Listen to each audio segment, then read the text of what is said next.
Bueno, hoy comenzamos la emisión de varios reportajes sobre las décadas del olvido y se preguntarán del porqué de ese título. Y es que hemos contado con diferentes miradas la guerra civil y nos hemos ocupado en muchas ocasiones de la transición democrática. Sin embargo, hemos pasado de puntillas por los años 40 y 50, décadas en las que los españoles pasaron muchas penurias y en las que se puso el embrión de futuros cambios. En nuestra primera entrega nos vamos a situar al final de la guerra civil, cuando España se convierte en una inmensa prisión en la que sobran presos políticos y se llevan a cabo juicios sin garantías. Son los años más amargos del siglo XX, caracterizados por una implacable represión. El miedo caló hondo y la impunidad de aquellos crímenes sigue siendo para muchos ciudadanos una deuda pendiente.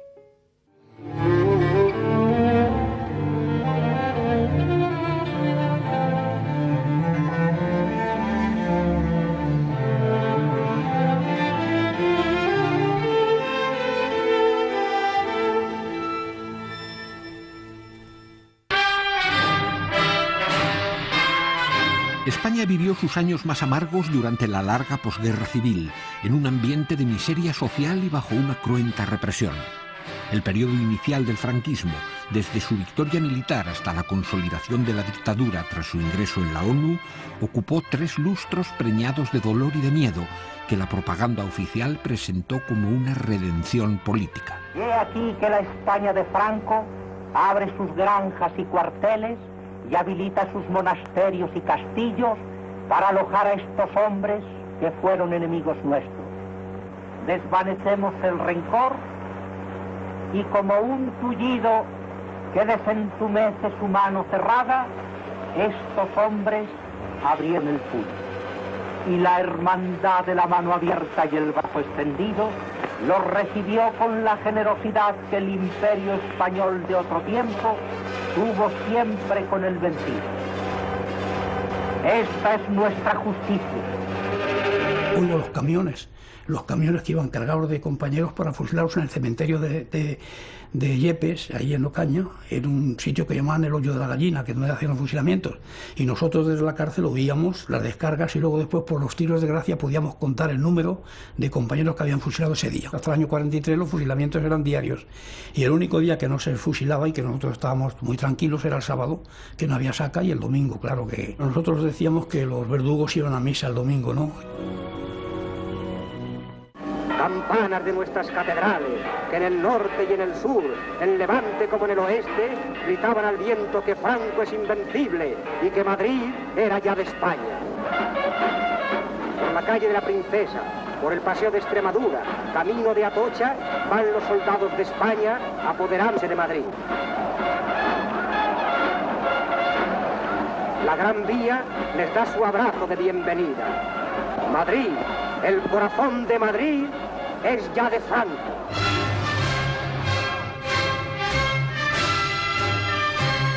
La guerra civil se había cerrado con el triunfo de una derecha dogmática, aupada al poder por un ejército de ideología fascista y bendecida por una iglesia vengativa.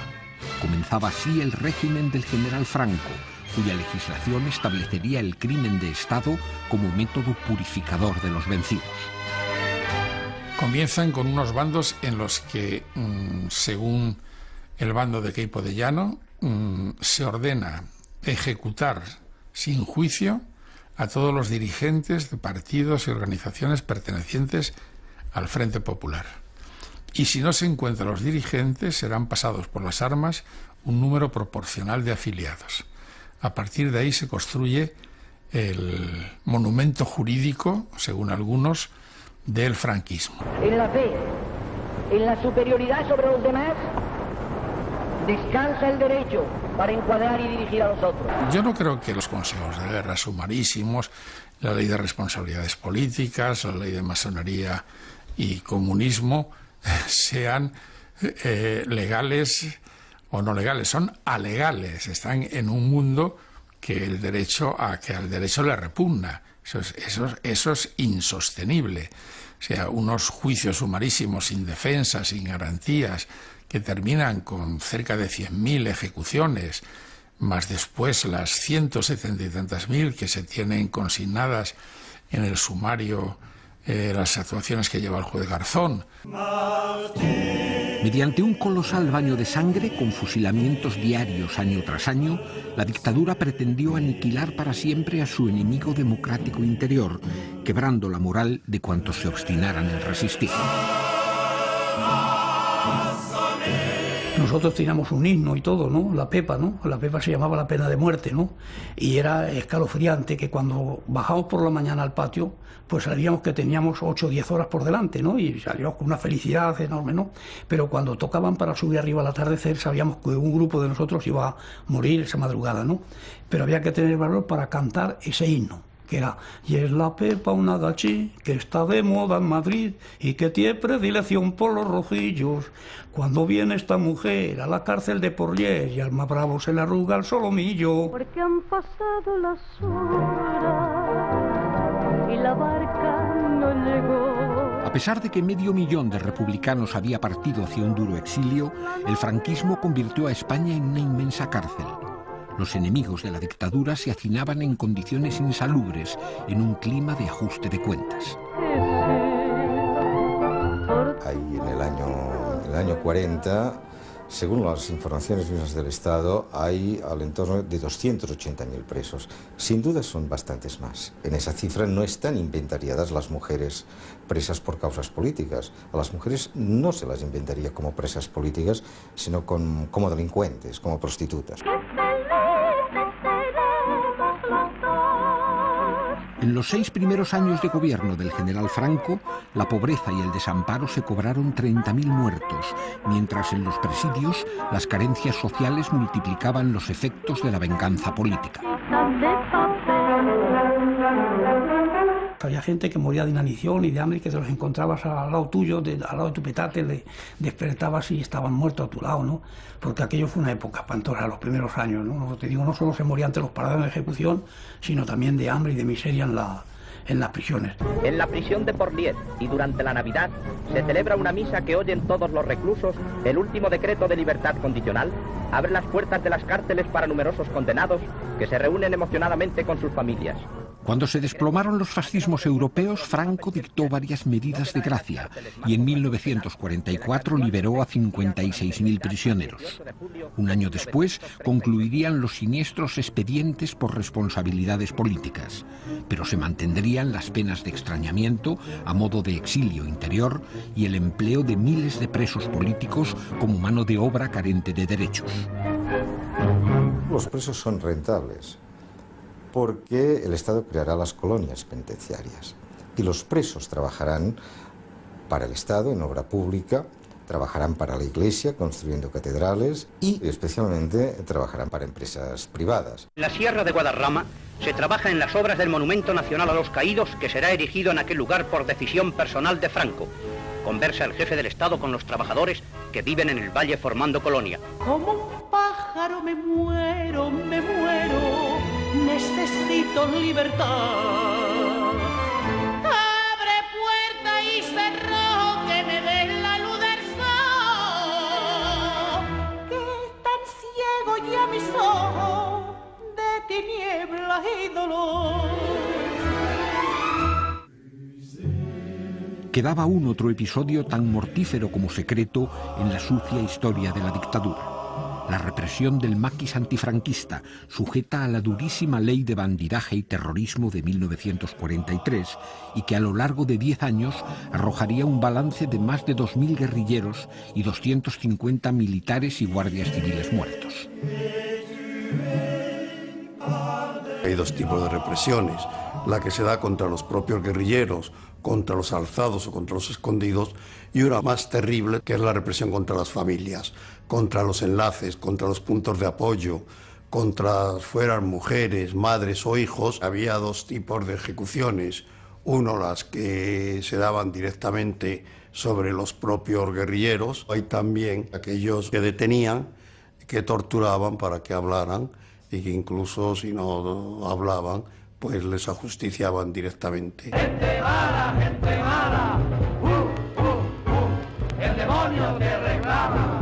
El régimen franquista efectuó una vasta depuración de funcionarios públicos y de profesionales. suprimió todos los títulos expedidos por la República e incluso anuló matrimonios y divorcios. 3 millones de personas quedaron fichadas y lastradas políticamente. El franquismo proclamó que su intención era de traer una España nueva. Esa España nueva consistía en arrasar todo lo que venía de la cultura republicana, de lo que los norteamericanos llamarían valores republicanos. Y entonces cayó en el esperpento de anular los divorcios y provocar bigamias, de retirar carnés de conducir. Durante largo tiempo el saludo fascista resultó obligatorio y forzoso el uso de bigote, sombrero y corbata junto a las vestimentas de recato femenino como señas de identidad social de la gente de orden. Fue una época triste y gris en la que, como aseguraba un chiste, estaba prohibido todo lo que no fuera obligatorio. El factor más determinante, peligroso y siniestro de lo que fue la posguerra fue el miedo de la población civil. El miedo que obligaba pues a alzar, en los primeros años, a alzar el brazo cuando pasabas delante de una bandera, a pararte si sonaba el himno, pero sobre todo el miedo en las casas, el miedo a la policía, el miedo a las detenciones y el miedo a hablar. El miedo no era solo político, era humano. Era ese miedo a que en un cine de pronto se encendieran las luces, avanzara la policía y a una pareja que se la sorprendiera abrazada, los detuvieran y sus nombres aparecieran en los periódicos. Se vive solamente una vez, hay que aprender a querer y a vivir. Hay que saber que la vida se aleja y nos deja llorando quimeras. El grueso de la sociedad española, después de aquella inversión en sangre de los 40, después de aquella socialización del pánico, es una sociedad que lógicamente ha acabado aceptando, ha acabado adormecida y que lo que quiere es vivir. Hay una actitud de conformidad generalizada con lo que se está viviendo, con la represión, con la falta de democracia. No es que guste, no hay indicios de que eso guste, pero es la única forma de vivir. Total, ¿para qué te vas a preocupar? Las cosas como vienen se tienen que tomar. El castigo fue grande y tuvo efectos profundos. Una sociedad envilecida por la represión aprendió a agachar la cabeza, brindando a sus verdugos políticos una impunidad que aún se mantiene como deuda pendiente de la democracia española. La reparación es un acto de justicia, pero además es que mantener la impunidad es la mayor perversión que puede existir en un sistema jurídico. No es que esta sociedad haya olvidado, sino que esta sociedad tiene la obligación de recuperar esa memoria. Quizá ya tú me has olvidado, en cambio yo no te olvidé. Y hasta que no te haya encontrado, sin descansar. Preñados de dolor y de miedo, que la propaganda oficial presentó como una redención política. Y he aquí que la España de Franco abre sus granjas y cuarteles y habilita sus monasterios y castillos para alojar a estos hombres que fueron enemigos nuestros. Desvanecemos el rencor y como un tullido que desentumece su mano cerrada, estos hombres abrieron el puño. Y la hermandad de la mano abierta y el brazo extendido los recibió con la generosidad que el imperio español de otro tiempo tuvo siempre con el vencido. Esta es nuestra justicia. Uno de los camiones que iban cargados de compañeros para fusilarlos en el cementerio de Yepes, ahí en Ocaña, en un sitio que llamaban el Hoyo de la Gallina, que es donde hacían los fusilamientos. Y nosotros desde la...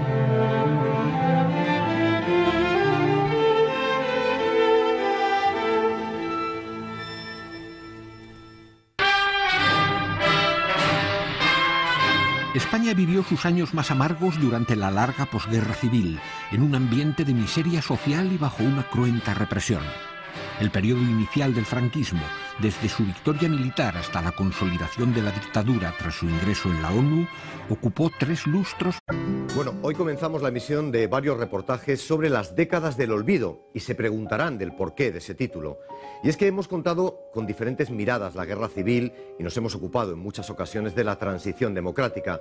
Sin embargo, hemos pasado de puntillas por los años 40 y 50, décadas en las que los españoles pasaron muchas penurias y en las que se puso el embrión de futuros cambios. En nuestra primera entrega nos vamos a situar al final de la guerra civil, cuando España se convierte en una inmensa prisión en la que sobran presos políticos y se llevan a cabo juicios sin garantías. Son los años más amargos del siglo XX, caracterizados por una implacable represión. El miedo caló hondo y la impunidad de aquellos crímenes sigue siendo para muchos ciudadanos una deuda pendiente.